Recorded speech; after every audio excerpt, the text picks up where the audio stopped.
नमस्कार, आप देख रहे हैं गुड डेली न्यूज बिजनौर से। बिजनौर पुस्तकालय एवं संस्कृति केंद्र नवनिर्मित लाइब्रेरी कच्छ पुराने लाइब्रेरी कच्छ का मंडलायुक्त ने किया जिलोद्धार।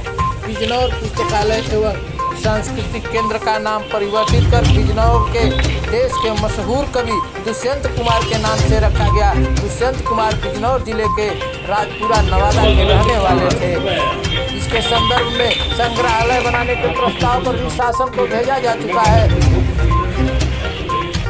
आज जिलाधिकारी महोदय के मार्गदर्शन एवं तहसील सदर बिजनौर के प्रयासों से बिजनौर पुस्तकालय एवं संस्कृति केंद्र में नवनिर्मित लाइब्रेरी कच्छ तथा पुराने लाइब्रेरी कच्छ के जीर्णोद्धार का मंडलायुक्त द्वारा नाम परिवर्तित करके दुष्यंत कुमार दिया गया।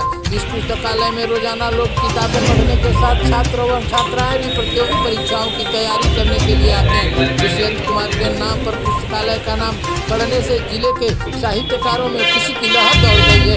इतना ही नहीं, दुष्यंत कुमार के पैतृक घर का भी संग्रहालय बनने का प्रस्ताव शासन को भेजा गया है। बिजनौर जिले के राजापुर नवादा गांव के रहने वाले देश के मशहूर कवि हिंदी के पहले गजलकार दुष्यंत कुमार के नाम पर रखा गया। बिजनौर पुस्तकालय का नाम मुरादाबाद कमिश्नर अंजनी कुमार ने इस पुस्तकालय में बनाए गए 2 कमरों का जीर्णोद्धार भी किया गया। बहुत दिनों से जिले के लोग